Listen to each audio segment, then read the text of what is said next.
esteemed peer, Mr. Bell, members of the faculty and members of the student body of this great institution of learning, ladies and gentlemen. Now, there are several things that one could talk about before such a large, concerned, and enlightened audience.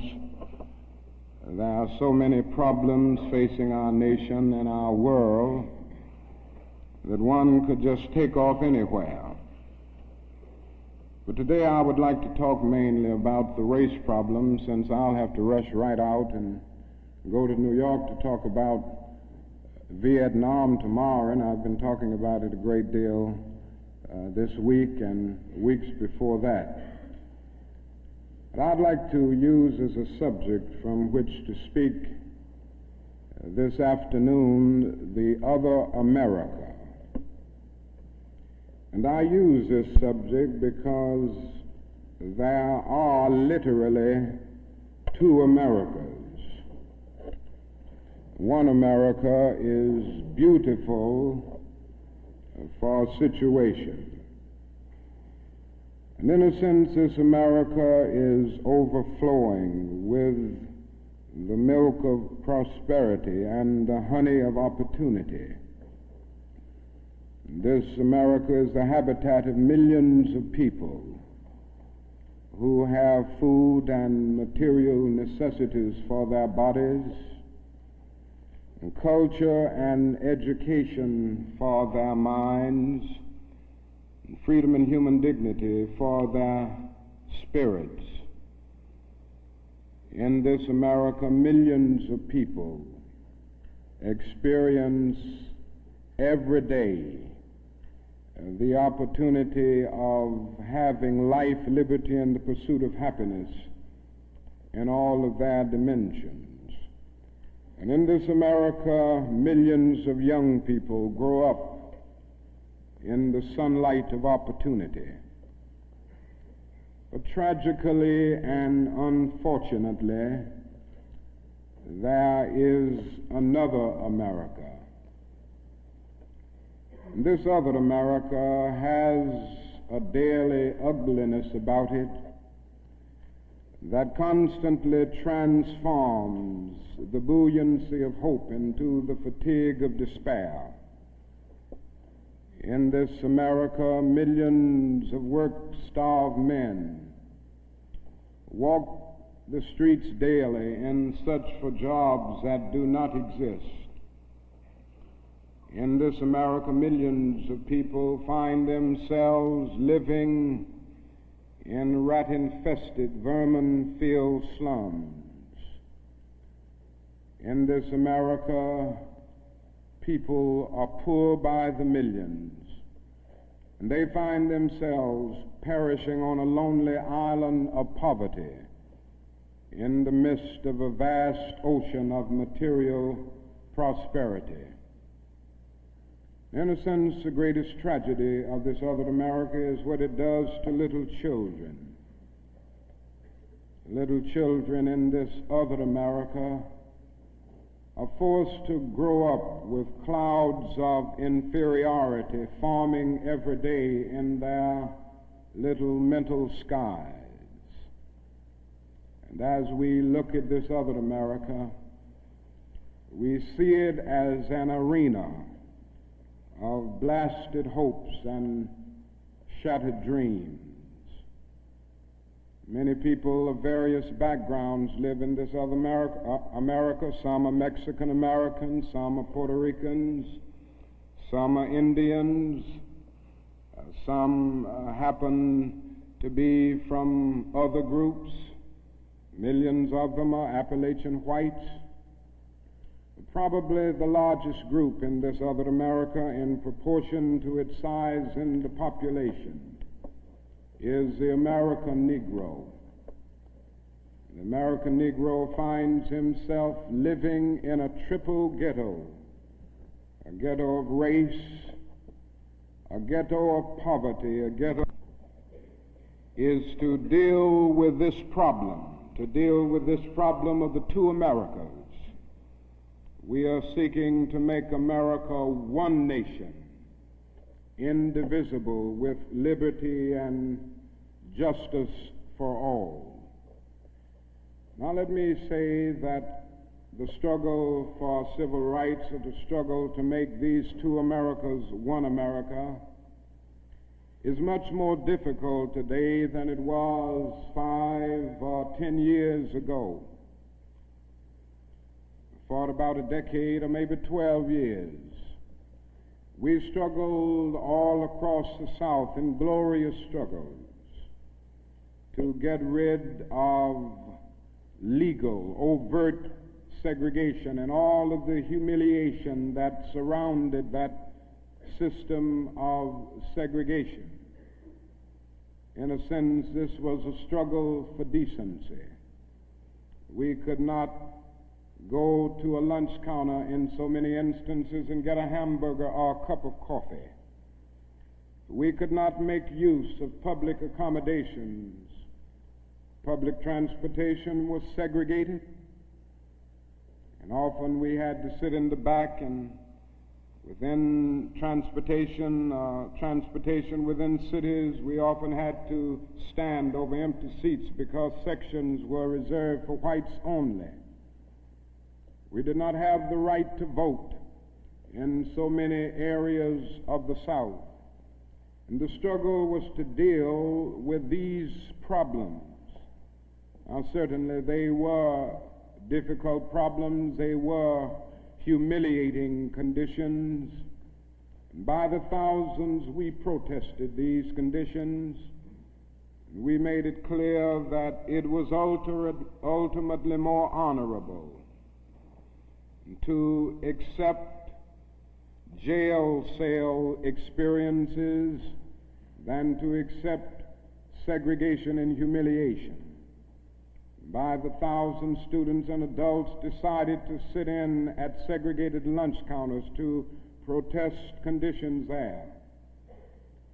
And when they were sitting at those lunch counters, they were in reality standing up for the best in the American dream and seeking to take the whole nation back to those great wells of democracy which were dug deep by the founding fathers in the formulation of the Constitution and the Declaration of Independence.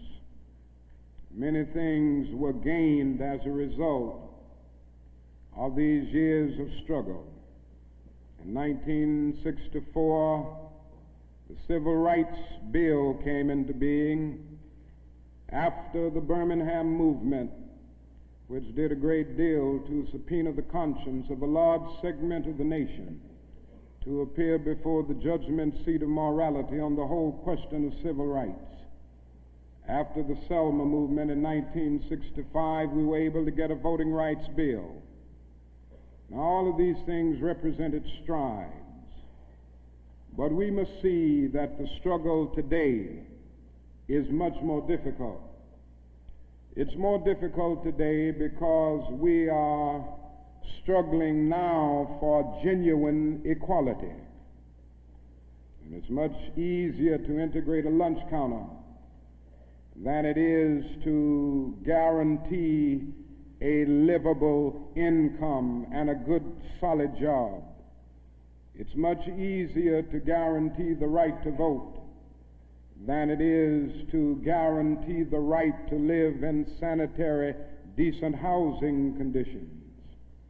It is much easier to integrate a public park than it is to make genuine, quality, integrated education a reality. And so today we are struggling for something which says we demand genuine equality. It's not merely a struggle against extremist behavior toward Negroes. And I'm convinced that many of the very people who supported us in the struggle in the South are not willing to go all the way now. I came to see this in a very difficult and painful way in Chicago over the last year, where I've lived and worked. Some of the people who came quickly to march with us in Selma and Birmingham were active around Chicago.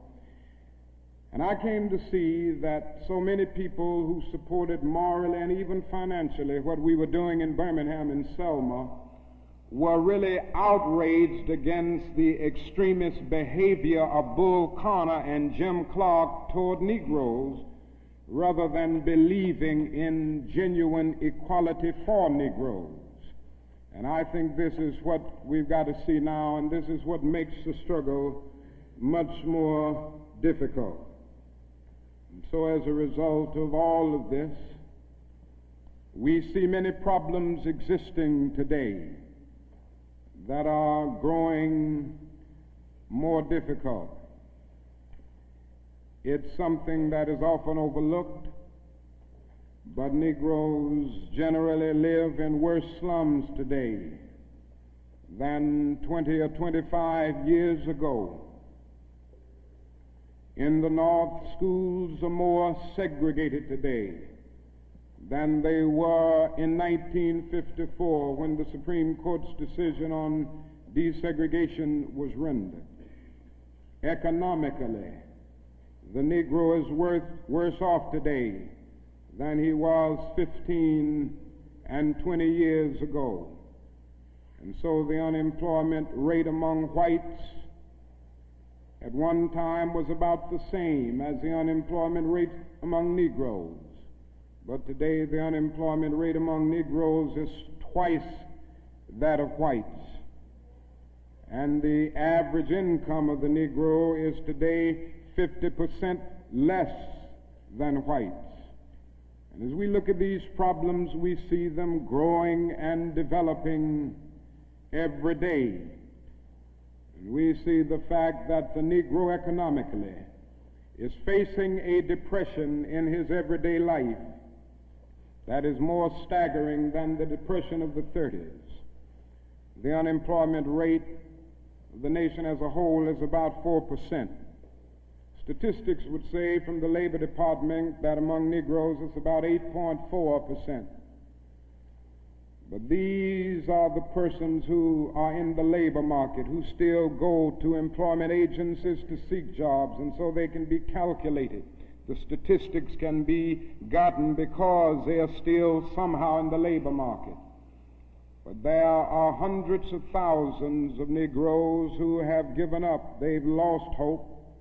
They've come to feel that life is a long and desolate corridor for them with no exit sign. And so they no longer go to look for a job. There are those who would estimate that these persons who are called the discouraged persons would be 6 or 7% in the Negro community. And that means that unemployment among Negroes may well be 16%. And among Negro youth in some of our large urban areas, it goes to 30 and 40%. And so you can see what I mean when I say that in the Negro community, that is a major, tragic, and staggering depression that we face in our everyday lives. Now, the other thing that we've got to come to see now that many of us didn't see too well during the last 10 years, that is that racism is still alive in American society and much more widespread than we realize. And we must see racism for what it is. It is the myth of the superior and the inferior race.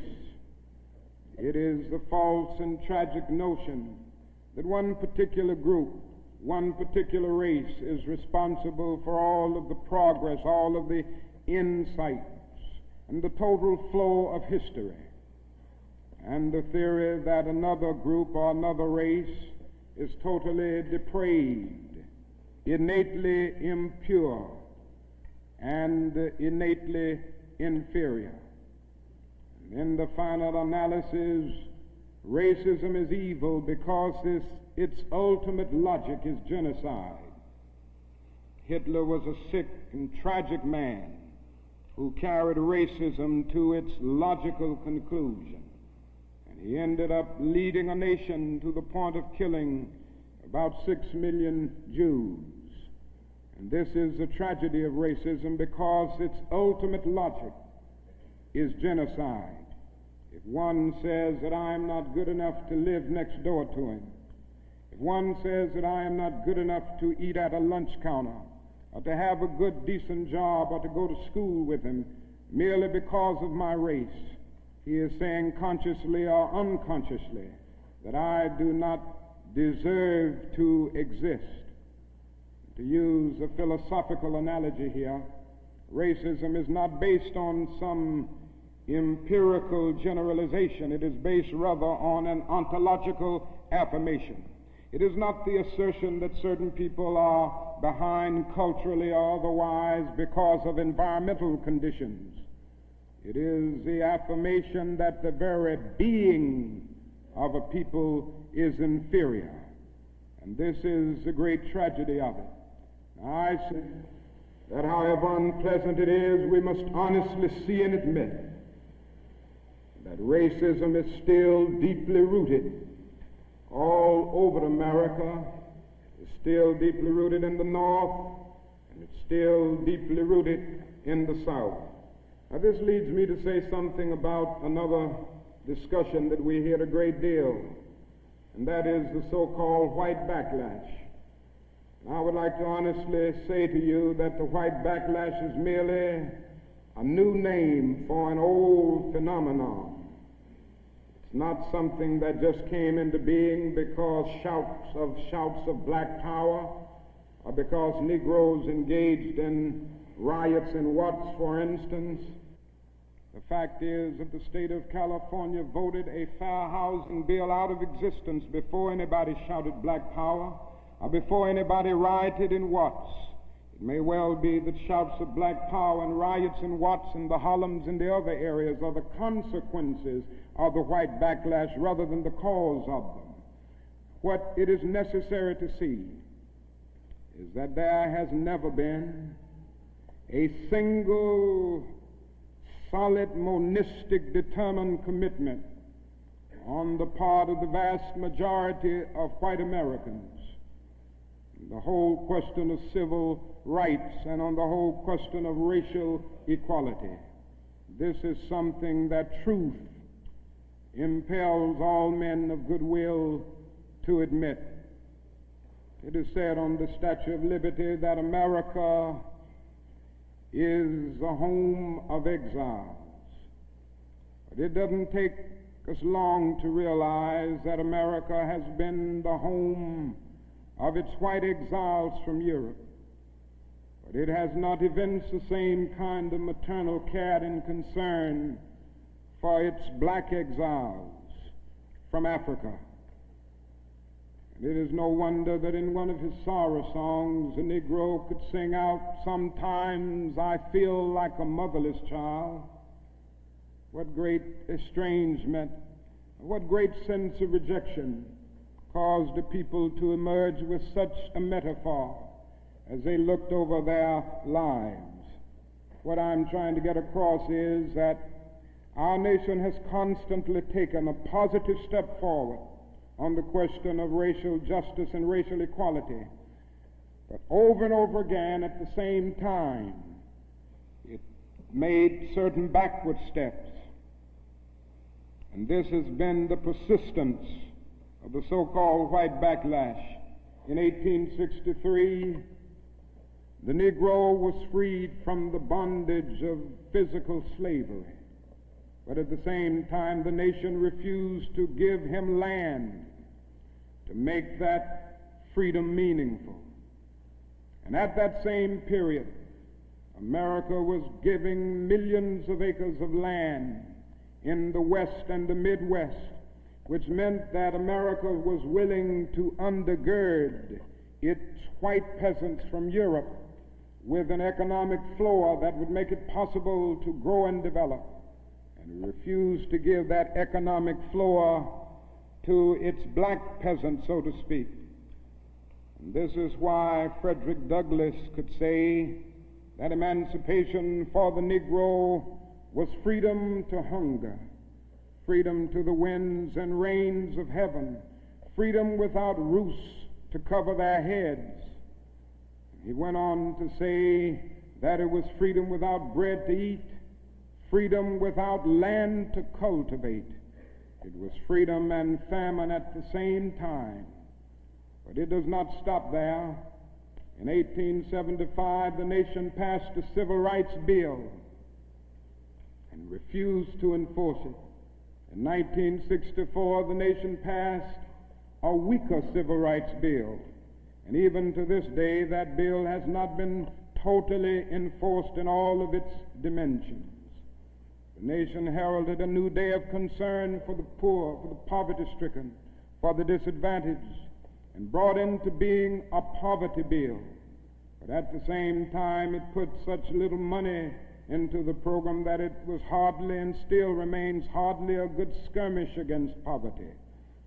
White politicians in suburbs talk eloquently against open housing, and in the same breath contend that they are not racist. And all of this and all of these things tell us that America has been backlashing on the whole question of basic constitutional and God-given rights for Negroes and other disadvantaged groups for more than 300 years. So these conditions, persistence of widespread poverty, of slums, and of tragic conditions in schools and other areas of life, all of these things have brought about a great deal of despair and a great deal of desperation, a great deal of disappointment and even bitterness in the Negro communities. And today all of our cities confront huge problems.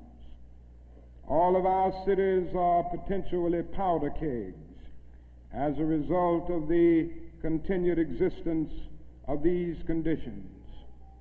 Many in moments of anger, many in moments of deep bitterness, engage in riots.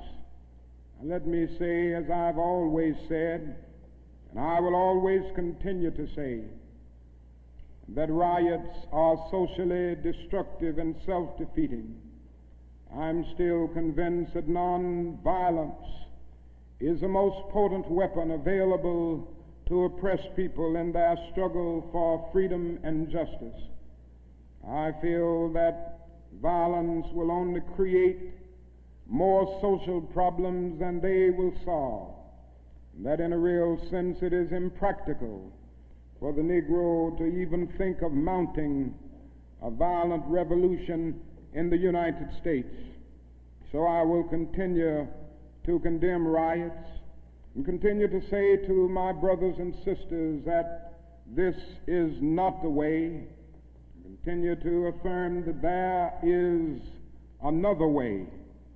But at the same time, it is as necessary for me to be as vigorous in condemning the conditions which cause persons to feel that they must engage in riotous activities as it is for me to condemn riots.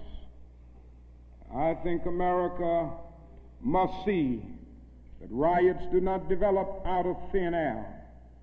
Certain conditions continue to exist in our society, which must be condemned as vigorously as we condemn riots. But in the final analysis, a riot is the language of the unheard. And what is it that America has failed to hear? It has failed to hear that the plight of the Negro poor has worsened over the last few years. It has failed to hear that the promises of freedom and justice have not been met. And it has failed to hear that large segments of white society are more concerned about tranquility and the status quo than about justice, equality, and humanity. And so in a real sense, our nation's summers of riots are caused by our nation's winters of delay. And as long as America postpones justice, we stand in the position of having these recurrences of violence and riots over and over again. social justice, and progress are the absolute guarantors of riot prevention. Now let me go on to say that if we are to deal with all of the problems that I've talked about, if we are to bring America to the point that we have one nation, indivisible, with liberty and justice for all, there are certain things that we must do. The job ahead must be massive and positive. We must develop massive action programs all over the United States of America in order to deal with the problems that I have mentioned. Now, in order to develop these massive action programs, we've got to get rid of one or two false notions that continue to exist in our society. One is the notion that only time can solve the problem of racial injustice. I'm sure you've heard this idea. It is the notion almost that is something in the very flow of time that will miraculously cure all evils. And I've heard this over and over again. There are those, and they're often sincere people, who say to Negroes and their allies in the white community that we should slow up and just be nice and patient and continue to pray, and in 100 or 200 years the problem will work itself out, because only time can solve the problem. I think that is an answer to that myth, and it is that time is neutral. It can be used either constructively or destructively. And I'm absolutely convinced that the forces of ill will in our nation, the extreme rightists in our nation, have often used time much more effectively than the forces of goodwill. And it may well be that we will have to repent in this generation, not merely for the vitriolic words of the bad people and the violent actions of the bad people, but for the appalling silence and indifference of the good people who sit around and say, wait on time. Somewhere we must come to see that social progress never rolls in on the wheels of inevitability. It comes through the tireless efforts and the persistent work of dedicated individuals, and without this hard work, time itself becomes an ally of the primitive forces of social stagnation. And so we must help time, and we must realize that the time is always right to do right.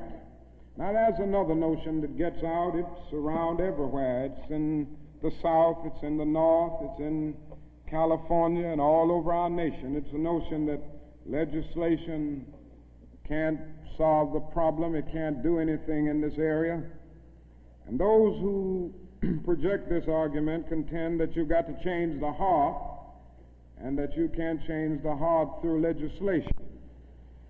Now, I would be the first one to say that there is real need for a lot of heart changing in our country, and I believe in changing the heart. I preach about it. I believe in the need for conversion in many instances, and regeneration, to use theological terms.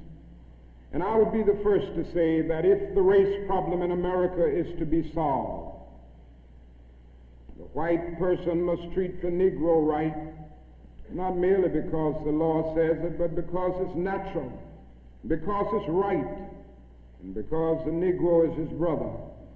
And so I realize that if we are to have a truly integrated society, men and women will have to rise to the majestic heights of being obedient to the unenforceable.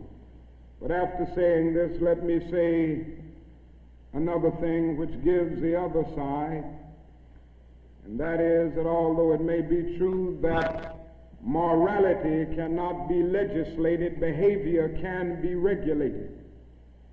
Even though it may be true that the law cannot change the heart, it can restrain the heartless. Even though it may be true that the law cannot make a man love me, it can restrain him from lynching me, and I think that's pretty important also. And so while the law may not change the hearts of men, it can and it does change the habits of men. And when you begin to change the habits of men, pretty soon the attitudes will be changed. Pretty soon the hearts will be changed. Now, I'm convinced that we still need strong civil rights legislation. Now, there's a bill before Congress right now to have a national federal open housing bill, a federal law declaring discrimination in housing unconstitutional, and also a bill to make the administration of justice real all over our country. Now, nobody can doubt the need for this. Nobody can doubt the need if he thinks about the fact that since 1963, some 58 Negroes and white civil rights workers have been brutally murdered in the state of Mississippi alone. And not a single person has been convicted for these dastardly crimes. There have been some indictments, but no one has been convicted. And so there is a need for the whole question of the administration of justice. There is a need for fair housing laws all over our country. And it is tragic indeed that Congress last year allowed this bill to die. And that bill died in Congress. A bit of democracy died, a bit of our commitment to justice died. And if it happens again in this session of Congress, a greater degree of our commitment to democratic principles will die. And I can see no more dangerous trend in our country than the constant developing of predominantly Negro central cities ringed by white suburbs. This is only inviting social disaster. And the only way this problem will be solved is by the nation taking a strong stand and by state governments taking a strong stand against housing segregation and against discrimination in all of these areas. Now, there's another thing that I'd like to mention as I talk about the Massive Action Program, and time will not permit me to go into specific programmatic action to any great degree. But it must be realized now that the Negro cannot solve the problems by himself. There again, there are those who always say to Negroes, why don't you do something for yourself? Why don't you lift yourselves by your own bootstraps? And we hear this over and over again. Now, certainly, there are many things that we must do for ourselves and that only we can do for ourselves. Certainly, we must develop within a sense of dignity and self-respect that nobody else can give us, a sense of manhood, a sense of personhood, a sense of not being ashamed of our heritage, not being ashamed of our color. It was wrong and tragic that the Negro ever allowed himself to be ashamed of the fact that he was black, or ashamed of the fact that his home, ancestral home, was Africa. And so there's a great deal that the Negro can do to develop self-respect. There's a great deal that the Negro must do and can do to amass political and economic power within his own community and by using his own resources. And so we must do certain things for ourselves, but this must not negate the fact and cause the nation to overlook the fact that the Negro cannot solve the problem himself. A man was on the plane with me some weeks ago, and he came and talked with me, and he said, the problem, Dr. King, that I see with what you all are doing is that every time I see you and other Negroes, you are protesting, and you aren't doing anything for yourselves.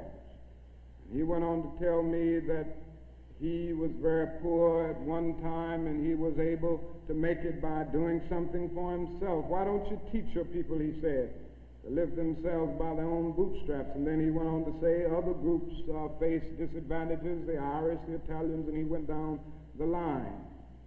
And I said to him that it does not help the Negro, it only deepens his frustration for unfeeling and sensitive people to say to him that other ethnic groups who migrated or were immigrants to this country just 100 years ago or so have gotten beyond him, and he came here some 344 years ago. And I went on to remind him that the Negro came to this country involuntarily in chains, while others came voluntarily. I went on to remind him that no other racial group has been a slave on American soil.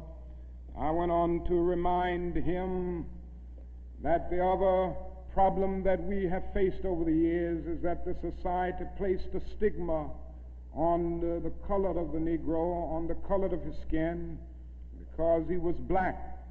Doors were closed to him that were not closed to other groups.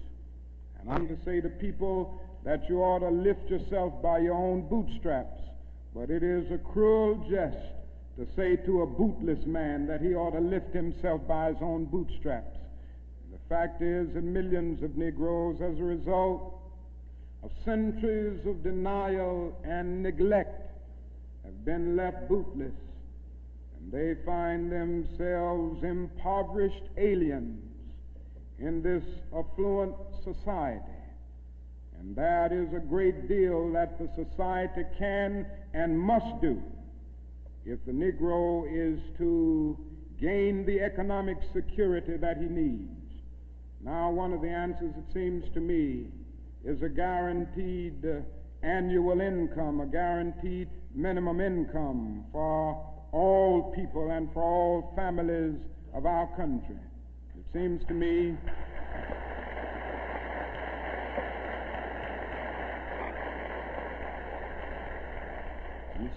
that the civil rights movement must now begin to organize for the guaranteed annual income, begin to organize people all over our country and mobilize forces so that we can bring to the attention of our nation this need and this something which I believe will go a long, long way toward dealing with the Negro's economic problem and the economic problem which many other poor people confront in our nation.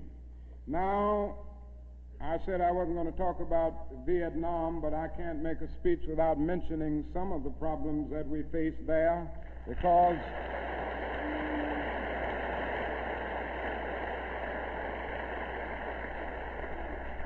I think this war has diverted attention from civil rights. It has strengthened the forces of reaction in our country and has brought to the forefront the military-industrial complex that even President Eisenhower warned us against at one time. And above all, it is destroying human lives. It's destroying the lives of thousands of the young, promising men of our nation, destroying the lives of little boys and little girls in Vietnam. But one of the greatest things that this war is doing to us in civil rights is that it is allowing the great society to be shot down on the battlefields of Vietnam every day. And I submit this afternoon that we can end poverty in the United States. Our nation has the resources to do it. The national gross product of America will rise to the astounding figure of some $7 this year. We have the resources. The question is whether the nation has the will. And I submit that if we can spend $5 billion a year to fight an ill-considered war in Vietnam and $20 billion to put a man on the moon, our nation can spend billions of dollars on their own 2 feet right here on earth.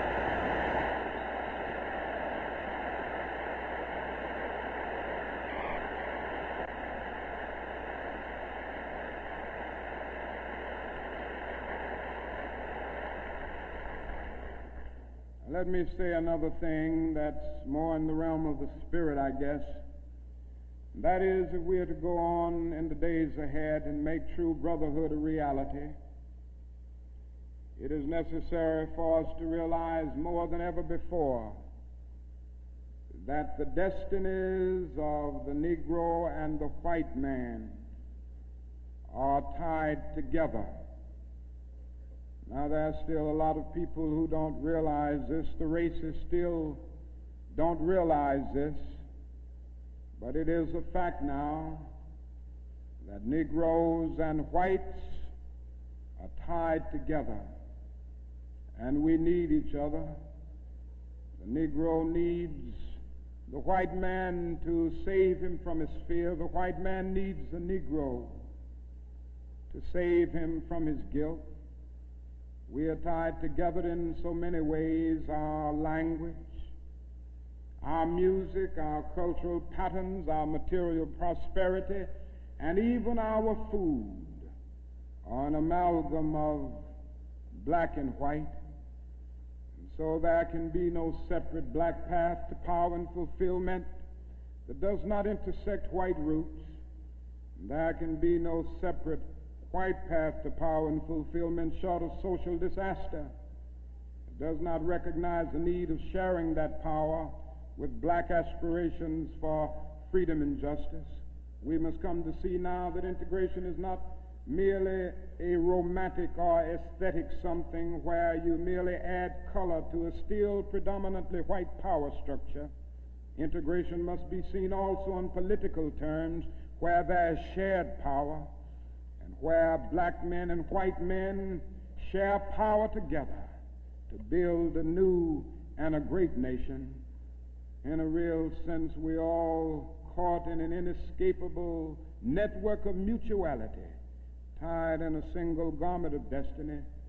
John Donne placed it years ago in graphic terms: no man is an island entire itself.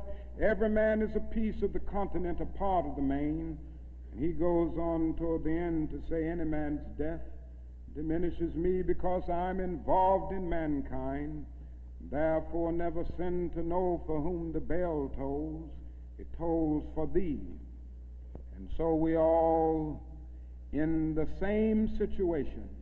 The salvation of the Negro will mean the salvation of the white man, and the destruction of the life and of the ongoing progress of the Negro will be the destruction of the ongoing progress of the nation. Now let me say finally that we have difficult days ahead, but I haven't despaired. Somehow I maintain hope in spite of hope, and I've talked about the difficulties and how hard the problems will be as we tackle them. But I want to close by saying this afternoon that I still have faith in the future, and I still believe that these problems can be solved. And so I will not join anyone who will say that we still can't develop a coalition of conscience. I realize and understand the discontent and the agony and the disappointment and even the bitterness of those who feel that whites in America cannot be trusted. And I would be the first to say that there are all too many who are still guided by the racist ethos. But I am still convinced that there are still many white persons of goodwill, and I'm happy to say that I see them every day in the student generation, who cherish democratic principles and justice above principle, and who will stick with the cause of justice and the cause of civil rights and the cause of peace throughout the days ahead. And so I refuse to despair. I think we're going to achieve our freedom, because however much America strays away from the ideals of justice, the goal of America is freedom. Abused and scorned though we may be, our destiny is tied up in the destiny of America. Before the Pilgrim Fathers landed at Plymouth, we were here. Before Jefferson etched across the pages of history the majestic words of the Declaration of Independence, we were here. before the beautiful words of the Star-Spangled Banner were written, we were here. And for more than 2 centuries, our forebears labored here without wages. They made cotton king. They built the homes of their masters in the midst of the most humiliating and oppressive conditions. And yet out of a bottomless vitality, they continued to grow and develop. And I say that if the inexpressible cruelties of slavery couldn't stop us, the opposition that we now face, including the so-called white backlash, will surely fail. We're going to win our freedom because both the sacred head of our nation and the eternal will of the Almighty God are embodied in our echoing demands. And so I can still sing, we shall overcome. We shall overcome because the arc of the moral universe is long, but it bends toward justice. We shall overcome because Carlyle is right. No lie can live forever. We shall overcome because William Cullen Bryant is right. Truth crushed earth will rise again. We shall overcome because James Russell Lowell is right. Truth forever on the scaffold, wrong forever on the throne. Yet that scaffold sways the future. With faith, we will be able to hew out of the mounting of despair a stone of hope. With this faith, we will be able to transform the jangling discords of our nation into a beautiful symphony of brotherhood. With this faith, we will be able to speed up the day when all of God's children, black men and white men, Jews and Gentiles, Protestants and Catholics, will be able to join hands and live together as brothers and sisters all over this great nation. That will be a great day. That will be a great tomorrow. In the word, to speak symbolically, that will be the day when the morning stars will sing together and the sons of God will shout for joy. Thank you.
Dean Napier, Mr. Bell, members of the faculty and members of the student body of this great institution of learning, ladies and gentlemen.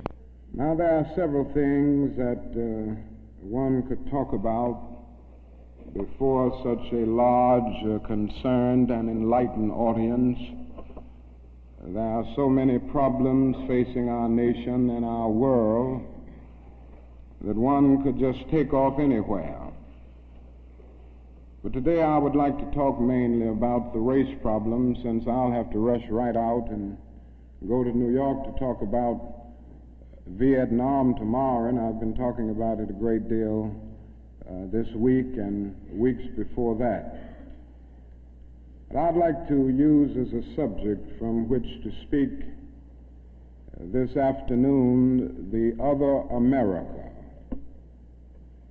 And I use this subject because there are literally two Americas.